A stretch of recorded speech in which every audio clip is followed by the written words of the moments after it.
Good afternoon. My name is Anja Skrzypek. I'm Director for Research and Training at FABS, Foundation for European Progressive Studies. And it's my privilege to host this pioneering event powered together by FABS Progressiva and European Forum for Democracy and Solidarity, focused on unpacking Slovenian elections results. We're going to look at the outcomes. We're going to try to understand them, and we are going to try to navigate around all the media buzz that we have around campaign, what it can signify for the future of Slovenia, what does it mean in terms of party politics and big tendencies, the tendencies that are country specific, but also what we can expect Slovenia to move towards in the upcoming weeks and months. And fantastically, it is to be able to announce the speakers. Let me introduce three colleagues who are here today to help us meet the challenge, this analytical challenge we have in front of us. Sonja Locker, who is a member of Slovenian Social Democrats presidency and the former president of Social Democrats Women's Forum, and an absolute heroine of mine, having been a fighter for feminism, gender equality, but also having done enormously a lot in the post-war circumstances, especially for women victims of war. And Sonja, it is such an honor always to see you. Thank you so much for joining us today. And next to her, Jene Stromacher, who is a political scientist, a president of the Slovenian Social Democrats Party Conference, former state secretary, and I have to say also very closely related to FABS through many different events. Ones to watch, I should name, but also the Young Academics Network for the most progressive academics, promising scholars across Europe. Thank you so much, Jene. Always a pleasure to see you. And a cliffhanger, because you are going to see the fourth face in your screen.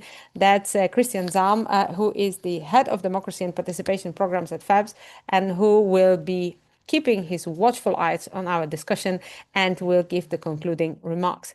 With that, I suggest we crack on. So we've seen the elections, but perhaps it's better to hear directly from you. What are the results, really? What happened last Sunday when Slovenia went to the polling stations? Sonja, how would you describe the situation those 48 hours after? I think that we are still a little bit buffeted because the situation seems very unclear. The results were very, very close, like it was expected. And honestly, if we look into the figures, I think that the left in the coalition lost. In the leading coalition of the government, it didn't lose in the sense that that they are worse off than before, but they are not better. They didn't do better than before. And because the Svoboda, as a leading part of this coalition, made a result which is not as good as the former one, we are now in trouble. The party which is a relative victor of the elections will have a major problem to form a government. It cannot repeat the government as we had it before. And they have to include the parties which are much more to the centered right than it was the case last time. So the whole direction towards social democracy, which the party with the coalition did in the former mandate, is, I think, under the question mark.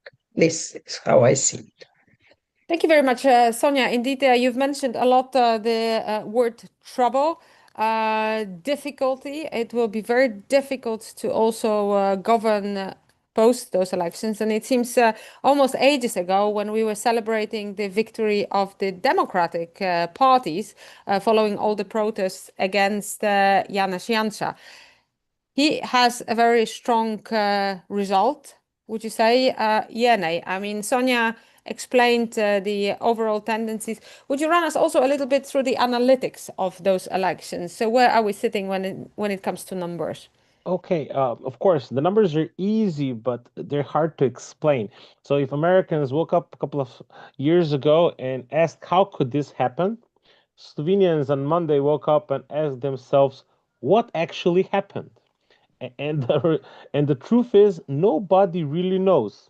But here are some important facts we need to understand when it comes to numbers to see what the Slovenians voted for. One is that we voted for a hung parliament. That is non-deniable. The coalition, the governing coalition, which had 53, which at the beginning of the mandate had 53 MPs out of 90, dropped down to 40. You need 46 in Slovenia to form to elect the prime minister and to govern.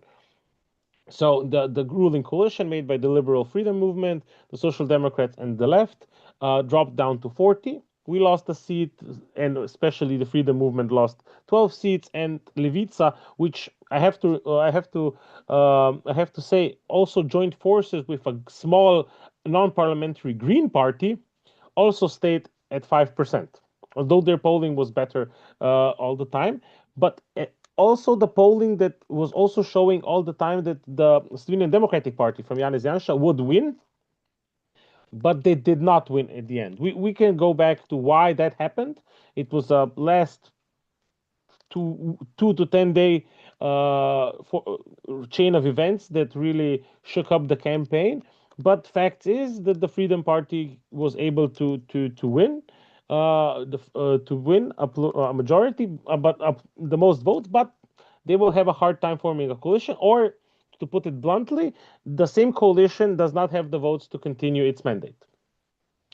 Uh, Having said that, you have quite two opposite blocks, if you do not talk about the coalition. One is made by two EPP parties, the Slovenian Democratic Party led by Janez Janša, and you have the Christian Democrats together with the People's Party and a small pro-business forum Focus Party. They were able to get 9 seats. The Social Democrats got 6. The Democrats, just the Democrats. You have the Slovenian Democrats, you have the Slovenian Democrat, the Social Democrats, and then you have the Democrats, named by the Democrats of Anže Logar, a former high-ranking official of Janez Janša's Slovenian Democrats, and former Minister of Foreign Affairs and former presidential candidate from the right wing, got also 6%. Very similar result to the Social Democrats. And then you have then you have the left together with the small Green Party with 5 MPs. And then you have the anti-establishment, anti-corruption Sovereignist Party, called Resnica. It translates to the truth, which got popularity during COVID for anti-COVID measure protests, but were not able to get into parliament last time around. But this time around, they were able to get through with their messages of anti-corruption, lower taxes, and sovereignistic foreign policy. And they might be the kingmaker, although they basically ruled out governing with anybody before the elections because they said it's a two-party system and so on. So it's anybody's guess. I would not. I'm not a betting man. If I was, I would put my money on Polymarket and didn't have to go to work tomorrow. But I have no idea, and there is not a clear path to parliamentary majority for any of the blocs or any of the parties at this moment. Although, of course, some speculations of how possible coalitions are already forming, but this will take some time. As the first one to get a vote is somebody that is nominated by the president of the republic, and she said that she will put forward the name with 46 signatures, or MPs for that name for prime minister. That might be a problem, or it might take quite some time. But while the time is ticking, and thank you, Jene, for also describing this polarized and the block type of politics logic when it comes to the Slovenian elections. Let me come back to something that Sonja said a little bit earlier about government being in the governmental parties, governmental coalitions being in the worse off position that they had been by the previous election. Is this typical discontent, or were there other factors in play when you sort of joined the moment of campaigning and so on? Let's leave the campaign dynamics for a while, but the evaluation of the government, the position of the opposition, how did they play in between? Well, I would argue that we had a battle of concepts and of interpretation. The opposition was really critical of the government due to its taxes, business policies. They were claiming that the procedures are not very in favor of business and of competitiveness. They were very critical of the left, who had some big issue policy achievements in the government, but they were really backlashing against them. But at the same time, I would argue that the coalition a little bit overpromised and underdelivered, and people saw that. Of course, it is connected to everything that happened around the world, not just in Slovenia. In the last 4 years, everything from the energy crisis to the cost of living crisis and so on, And the and this wars. hurt the government. In the wars, of course, what Sonia, as you said, right, and it is of course hurt the government. And we had, like, the last 3 days of the election, there were waiting lines at the fuel pumps. You can Mm. imagine how people get pissed. Sorry for lack of better wording. And of course, that the government, that you had long waiting times, or you had gas stations closed down, and so on. So there were a lot of factors. It's not just the last week of the campaign. Don't get me wrong, because the polling was very similar to Yanis Janša actually winning, but he had his own problems within the campaign. We can come to that later. But the government was not able to properly communicate why they need 4 more years. That would be my case, And sadly. the opposition, Sonia, because Jana gave us a picture of the evaluation of the government. Uh, but what spoke for the opposition, except the arguments, less taxes? What spoke for the government? What said Jenny at the end? The promises were much bigger than the delivering.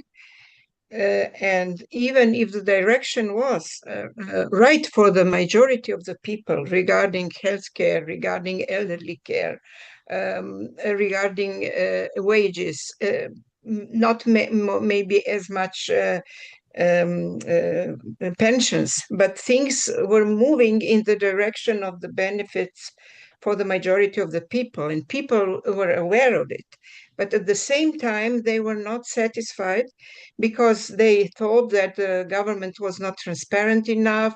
There was a lot of quick decisions without enough public debate, civil society, which put this government in the position, in fact, after the reign of Janša's terror against civil society and media and everything what he did in times of COVID, uh, people had this impression that they do not have a real choice, that their choice is a lesser evil. And this is, I think, why it is a miracle that we got the elections with such a high Turnout. turnout. Because these were not elections of 50% or even less. The elections of 70% are representative elections.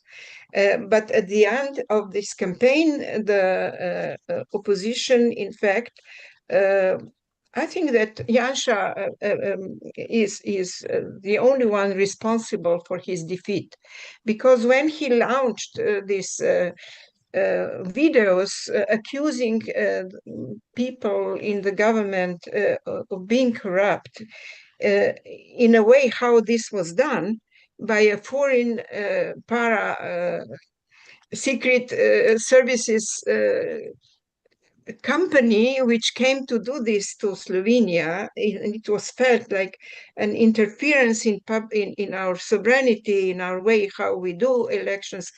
People I think, said it's this government which is going out was not ideal, but it is much better than what can we get instead of it.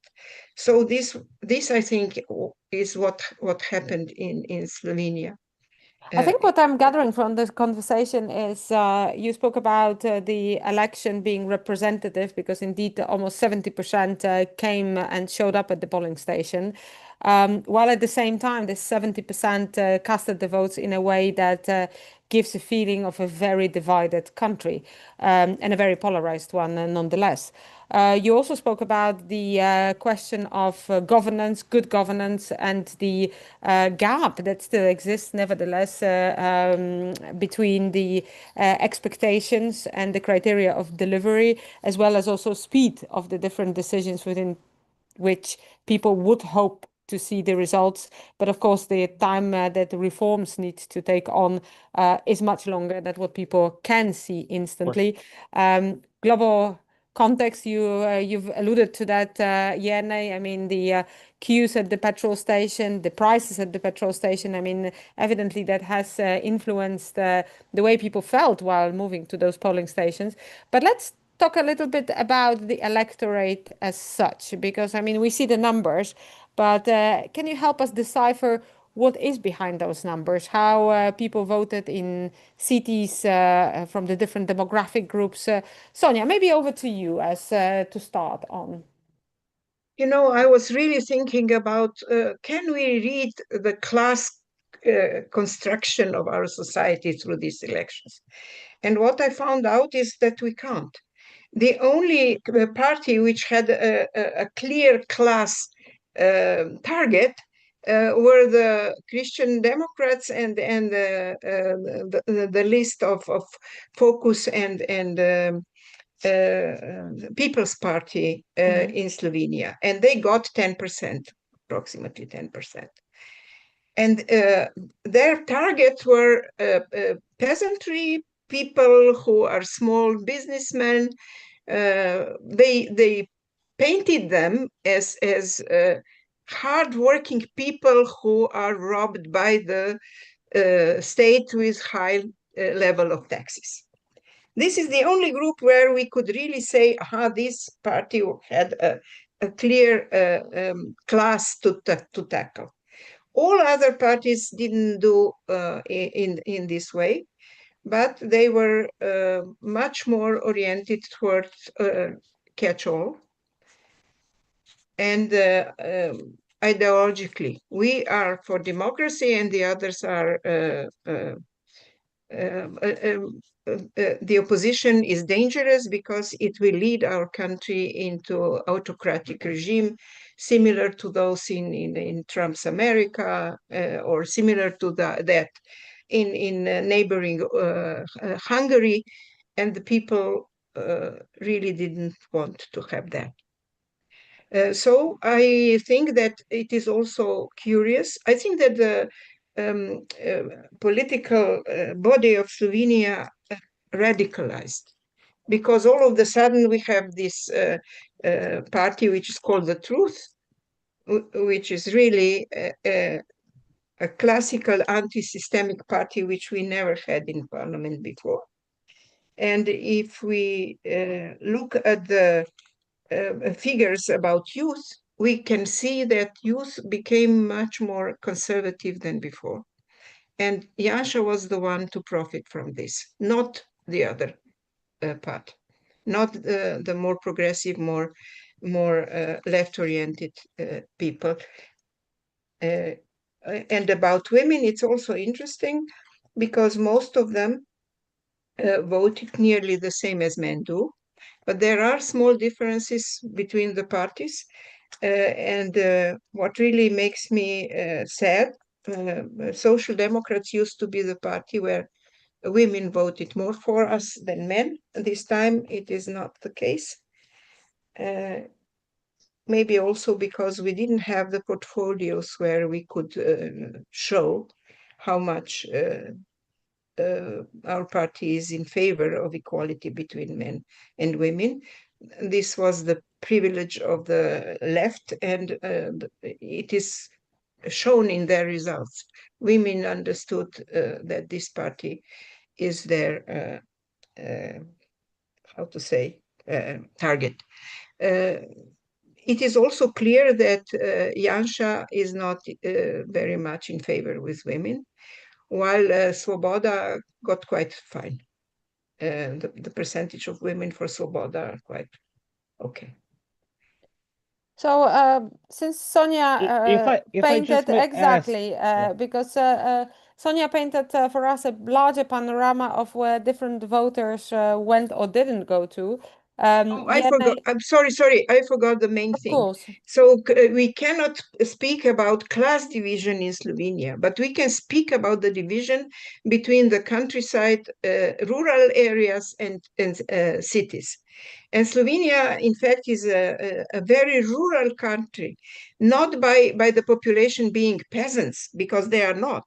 But a lot of people are living outside big cities. They are living at the countryside. They are partially still feeling themselves as people of the land, as peasantry. And because of this, they are more conservative than one could expect. And of course, what is connected with difficulties of commuting from the small places to the cities, etc.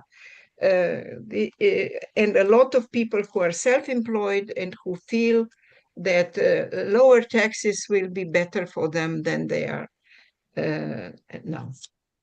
Yeah, no, I think that gives us a bigger panorama, but specifically over to you. Sonia said who have not been voting Social Democrats, but my question to you is a little bit reverse. So, who has been voting Social Democrats? I mean, it's still a result of 6.71%, a little bit more than last time, even if the one seat from the 90 seats in the parliament has been dropped to 6. Yeah, but that's So, a reason for the electoral system because more parties got into exactly. parliament. We use the Exactly. don't method. So we have a very strong traditional voting bloc. We can call them like legacy voters, which traditionally vote for the Social Democrats. But as Sonia said, we used to have more women voters than we did now. Now that based on the exit polling numbers that we can see, is that they were very aligned. While with SDS it was more men than women, and with the Freedom Party it was more women than men, and also more women than men with the Left Party, and vice versa. And then interestingly, the Christian Democrats again very uh, even numbers based on gender.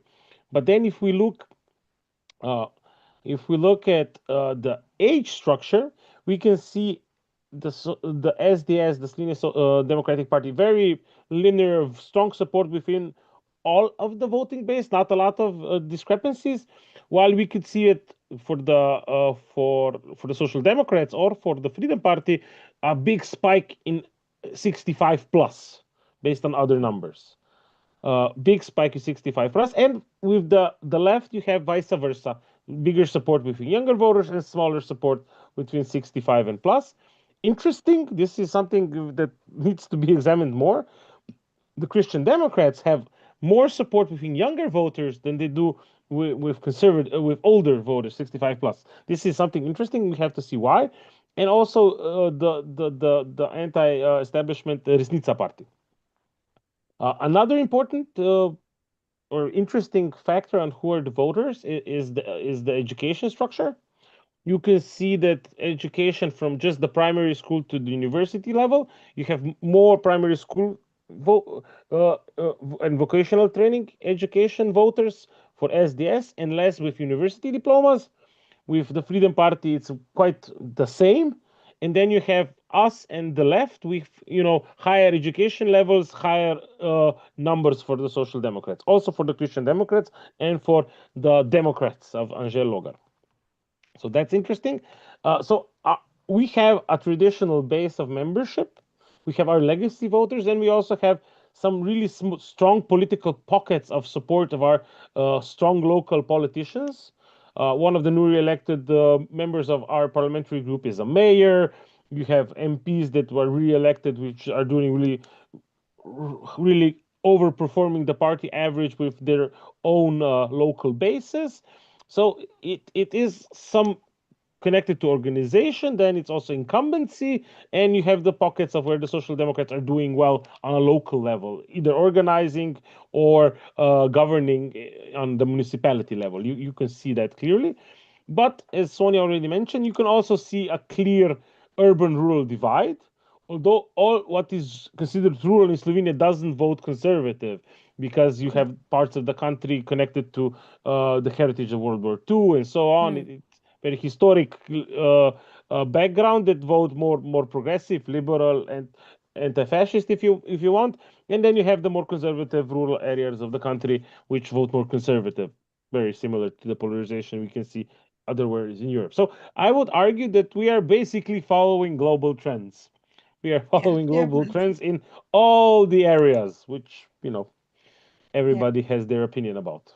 So it seems from the conversations that we are having that the elections that we are discussing, some of the aspects or many of the aspects could be sort of set as a blueprint to analyze elections also in the other, not only neighboring countries, but We will see elsewhere. what happens in Denmark today, but we might have the same conversation in a couple of days Well, it's with the indeed a Danish vote. super time when it comes to the number of elections taking place.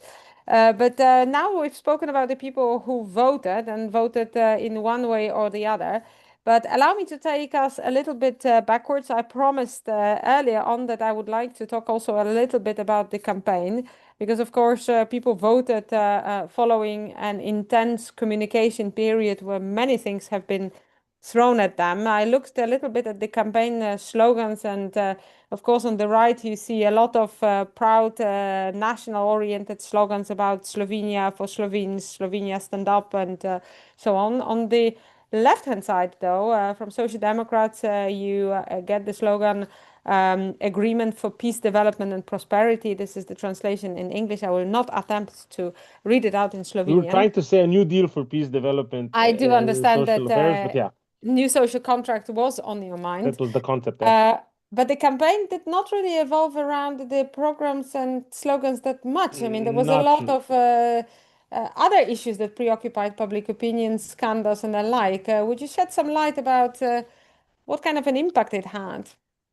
I think this was one of the most important impacts on how we had the polarization going on in Slovenia, and then also how the SDS party might not win because of that. So I will try to explain what happened to the best of my abilities because this was quite complicated. So, like 10 days before the election, a website was brought to life with hidden uh, recordings of influential Slovenian lawyer and a former minister of justice and a lobbyist and a PR communicator and some people from state-owned industry circles, which was on a website called Anti-Corruption Slovenia Elections something something. You can imagine what those recordings were connected Mm. to. Would prefer not to talk. Then what happened was that an investigative journalist, together with NGOs, kind of proved, but it's not really proved. It was debated. I wouldn't say it happened or it might not have happened. I honestly don't know that the opposition supposedly met with a foreign Israeli intelligence private company who made this operation to get these tapes. So the tapes were about corruption, and then basically they said Yansha was in cahoots with an Israeli intelligence company who got these people to talk on camera, which they didn't know they were being filmed, to do this. And then, of course, when you say Israel and you have the happening in Iran and you have Gaza, and you can imagine how the Hmm. conversation went, right? So we were not talking about peace, development, and social security at that point. And then, of course, because of the war and the Hormuz Strait, we had the problem with the gas pumps. And it was, it was half of the panel debate was about gas. Is there enough gas? How much is gas going to cost? How will this affect people buying gas? And so on. So yes, it was quite turbulent. And yeah, we tried to do our best. And among all those, Sorry. I would yeah, like I to want to add come back something. to you, yes, Mhm. because I want to add another question, Sonia, if you allow me, because indeed, Tiene spoke a lot about the influence of scandal and interference. But well, I'm definitely open to hear your views on that. I also would like to hear how you see the role of the traditional and non-traditional media in this recent campaign. Sonia. I cannot talk about this because I think Jerne is much better in following the whole scene. But what I wanted to tell you, what is really specific for Slovenia, we have a very strong interference of civil society into elections. We have an organization which is called the Voice of the People, where is more than 100 NGOs working together for the whole mandate of the outgoing government. They were every 3 months measuring what the government promised and what they did. So it was the pressure all the time on the government that they should deliver what they promised. And of course, the results were not brilliant always. Maybe 1/3 of the promises was seen as delivered or partially delivered, and the others were not. And in times of elections, this organization also asked the government, what are your promises for the future? And the government had to respond, because the influence of this organization is quite high, and it is visible in media, in mainstream media, that they are the players, not only some people from back, from individuals who cannot change politics. And also, we had, when I say we, I'm now a leader of the women's lobby in Slovenia. And we organized a campaign to force political parties to give the women eligible places, eligible constituencies.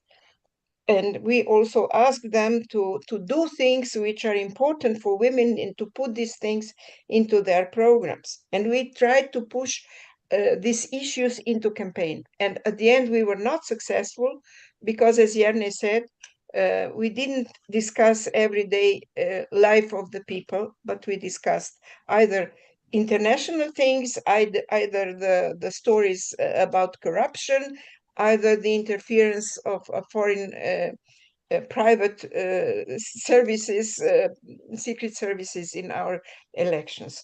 So it was somehow distorted, but I think that civil society input in these elections is the most important for having such a high turnout. This is what I would say, that it was important. Yeah, now if you allow me, Sonia sort of very elegantly passed the question on media and the role of social media onto you. So I'd like to still hear your views on it to complete the answer of how the dynamic has been and all the different factors that influence the vote. Yeah, no? Yeah, Dave? So yeah, it was different fact. So I would argue, Sonia and we do not agree on this as much. I think that yes, there was the same turnout as last time around, but I think different people showed up. And if we look at the numbers where the people were showing up, it's not the same numbers where the people showed up last time. And if This I we didn't check. Yeah. and if and I would also argue, sadly, that the civil society had its influence in Ljubljana, but not as much in outside of the capital as it did in 2022, just because of the cyclist protests and the whole uprising against the Janša government and so on. It did not have. I would not. I was at their events, as you know, but I do not see it having the same spark, nor the same, to be honest, media attention that it had 4 years ago. And Anya, you asked about how media played a role. I think Because I saw different things on the social media campaign as the commentaries. I also saw the traditional debates, if you want, and how they were framed. So I'm a little bit wondering what was the, if you want, digestion of these different channels of communication. I think it's relevant for the political debate where we are always discussing. So is the social media taking over the power? Where is the place for independent media and reasonable journalists? Is it still having an influence over campaign? Um, the biggest debate, I don't know the numbers for the one for last day on Friday and Thursday, but the biggest before that, the biggest turnout and viewership was for a debate at the largest commercial TV station They didn't have to follow any editorial rules because they're private owned, uh, differently to the national broadcaster TV, which did a one-on-one. They did a one-on-one Yansha versus Golob on the same day that the information about the Israeli alleged Israeli intelligence companies tape recordings came in, and it was framed like Tyson Holyfield against Tyson against Evander Holyfield kind of debate, and Golob won it. I think Golob won it because Piansha didn't have a good response to these accusations for the first 2 days, at least my opinion. So that's what happened. So that was a show. It was good TV, and it also influenced who was in the debates. They did some polling, and based on the polling, they decided who will be in and out. So there's this guy, member of the European Parliament, who formed his own new face liberal party, probably liberal. I don't know. He's in the member of the European Greens, but their platform is quite liberal, a little bit complicated. Nobody really knows how to frame it. But so this guy formed the party Renaissance of Slovenia. And 6 months ago, he was saying he's the next prime minister because Golob is corrupt and integrity issues and blah, blah, blah. And at one point, his polling was so bad he didn't get invited on the top 8 of the political parties in Slovenia. So the Pirate Party got in, which again overperformed in the polls because polls were doing on the internet, and they were showing that the Pirates might get in, but then they only got like 2% or something like that. So this guy who ran for president and got 10%, and then ran for European Parliament and got 10%, and then he formed his own party. Now he got 3%. Although his party is more or less made up of this former liberal party members from different new face parties, again, Slovenia. So he was not in some of the debates, which probably hurt him quite a bit. And the pirate was in, but didn't help him.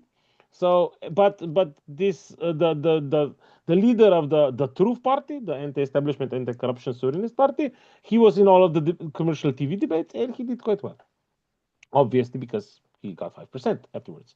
So those shows were more watched than those on the national broadcaster.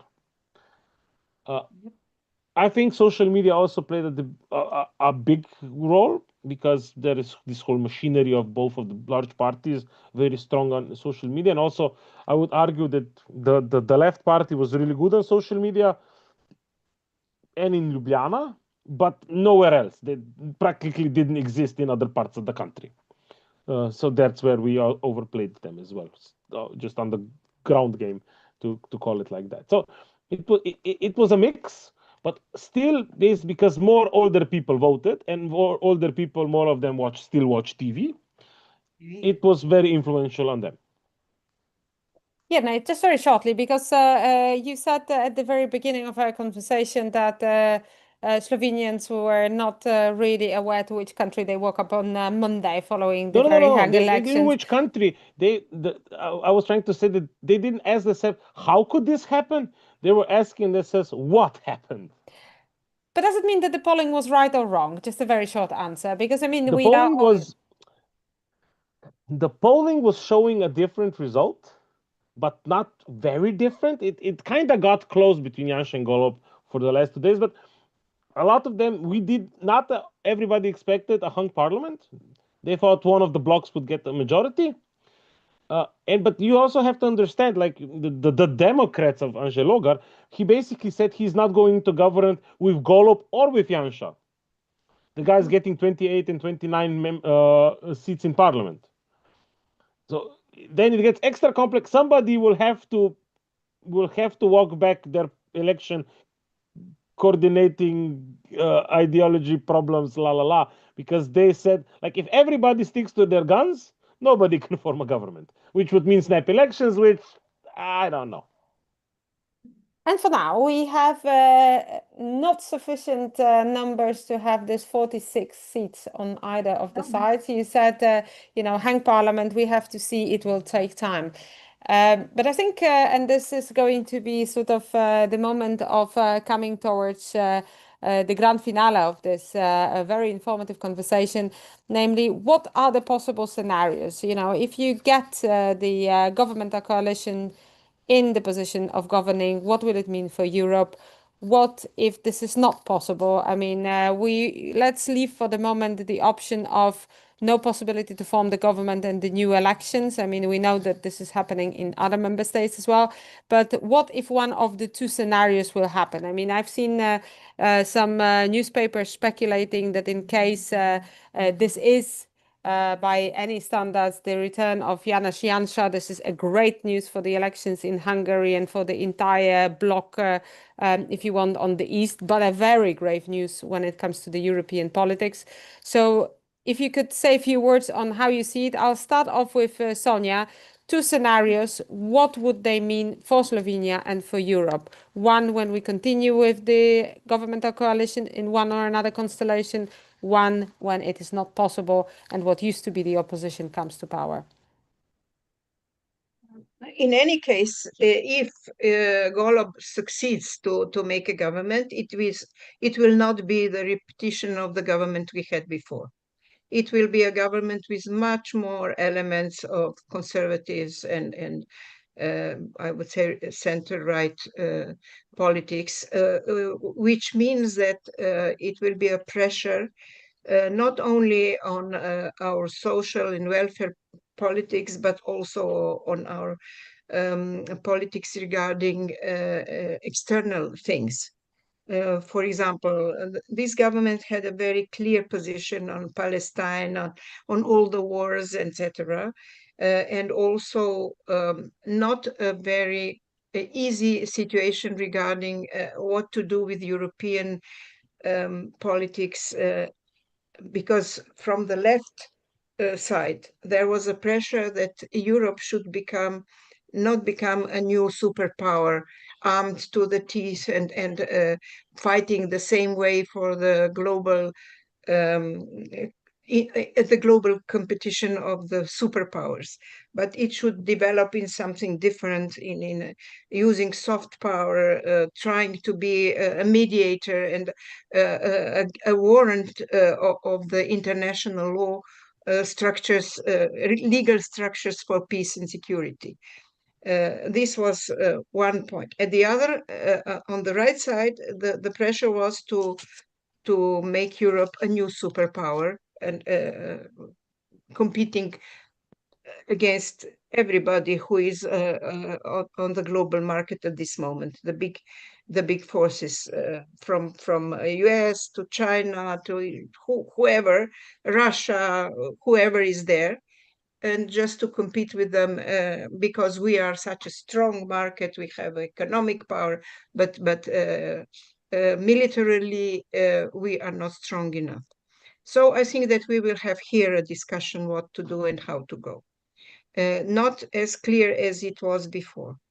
And absolutely, if this succeeds, this new cross blocks coalition, a big coalition made by Golob, it will tilt slightly to the right. This is what I think.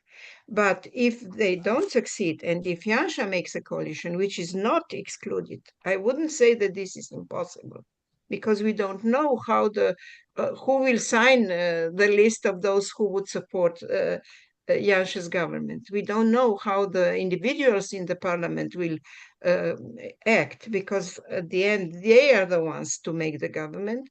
And if they decide to do it, we have seen situations like this before in Slovenia, then if Janša makes the government, then we will have a really a different situation, and this would be really good news for everybody in Europe who is on the side of militarism, of neoliberal solutions, of less social well-being for the people, more arms and more competition in a Trump style. This, I think, is possible. Both is possible at this moment, and we don't really know what will come out of it. Irne, do you agree? Yes, of course. Who does? When I honestly don't remember the last time I didn't agree with Sonia. Well, But about 20 minutes ago, but sure, yeah, okay, let's but that go was with just that. polling numbers because that wasn't conceptual things. So I think that the only thing that is for certain is that we will have political instability. That we might have political instability. Either government might be unstable because it is a hung parliament. Uh, to put it in the most blunt and simple international perspective, there are two options of the next government: a Macronistic one and an Orban one. And everything else is what Sonia described how things are running. And in all that, in this very destructing, destabilized circumstances of the hang parliament, in the circumstances where people seeking stability and some reassurance, and here politics will be stuck, at least for the moment of the negotiations. And then I think Sonia described in between the lines also that if this is the current governmental coalition that will recreate itself in a different constellation, there will have to be compromises made. So there's a lot of questions attached. My very last question: what about Social Democrats? What's in front of them? What's the challenge after the elections? Where do we go from now? And after that, I'll hand over the floor to Christian for the summary. But before I let you off the hook, Jenny, what about Social Democrats? Well, as a member of the leadership, I probably shouldn't say everything because that would change our negotiating tactics and position. So you please have to understand. I think the Social Democrats will have to take. We will need to do an analysis of what happened, of course, of what happened in the previous 4 years, and we will need to see which part of our political agenda might, could, and should be implemented within what the voters decided, and then to try to see what is the best way to implement our manifesto, either via opposition, coalition, and if coalition, what coalition, and so on. And we didn't rule out anybody but SDS before the elections, and I think this is still something that is staying on the menu. Everything else, of course, is a lot more is important. What the largest Freedom Movement Party will do, and of course what our current coalition partners will do, and of course are either of the other ones even interested in joining, in what areas and so on. It gets really complicated, so I think it's going to be a bumpy ride. Bumpy ride. Sonia, you've expressed some concerns about voters, including women voters. So what are the challenges in front of Social Democrats at this very end of the conversation and beginning of what Jenny described to be still a long road ahead? I must agree with Yerne. It will be really, really difficult. From my point of view, the bigger the coalition, the better. Because if we have Levica in the combination, this will be better for the working people. If we don't have them, then the role of Social Democrats will be really, really tough, because everybody will look at us as the ones who have to fight for those who don't have another voice in the government, for the everyday life of the people. This is what I think will be our challenge. Thank you so much. And with that, I think it's a really good point to thank you both for this very instructive and informative conversation. Sonia Locker and Jerne Stromae were ours and your guests. It's been a privilege to chair this conversation on behalf of PEPS Progressiva and European Forum for Democracy and Solidarity. And with that, my last privilege and honor in this conversation is to hand over the floor to Christian Zalm, who is going to bring us to the final point. Many thanks, Anja. First of all, I also would like to thank Sonia and Černé for coming on board and discussing the outcome of the Slovenian elections. I think despite only discussing a little bit more than 45 minutes, we heard and got lots of insights into an election in a quite polarized country. And actually, one of my key takeaways is that this polarization within Slovenia led to a fragmented party competition in the country. Of course, there is ideological polarization. This is what we know and what we have seen in lots of other countries. I think this is mainly due to the pressure of far right forces. But what the Slovenian election also showed is that there are lots of pragmatic concerns of voters. So different topics were mentioned: cost of living, the situation of public services, but also the supply of energy. Czerny mentioned that gas was one of the main topics in the discussions ahead of the competition of the election. Usually, a fragmented party competition, a fragmented party landscape leads to the instability of the democratic system. So I think the good news from the elections in Slovenia is that despite this polarization of the country and so the fragmentation of the party system, the democratic stability of the country is not at risk. But so is the political stability, and the coalition negotiations will show us where the country will go, if the political stability will hopefully remain, or if it might come to a risk. To conclude, the Danish elections of today were mentioned, but there are also elections coming up. Soon we will see the elections in Hungary, but also the elections in Bulgaria. And I just would like to quickly emphasize that the discussion we had today was just a start. We will continue with these discussions to collect experiences from social democrats in elections, and what we can learn from each other to improve the outcome, positive outcomes for us social democrats. So at the very, very last, as Anja already mentioned, lots of thanks to Progressiva and the European Forum for Democracy and Solidarity for this cooperation in getting this highly interesting discussion together. Thank you.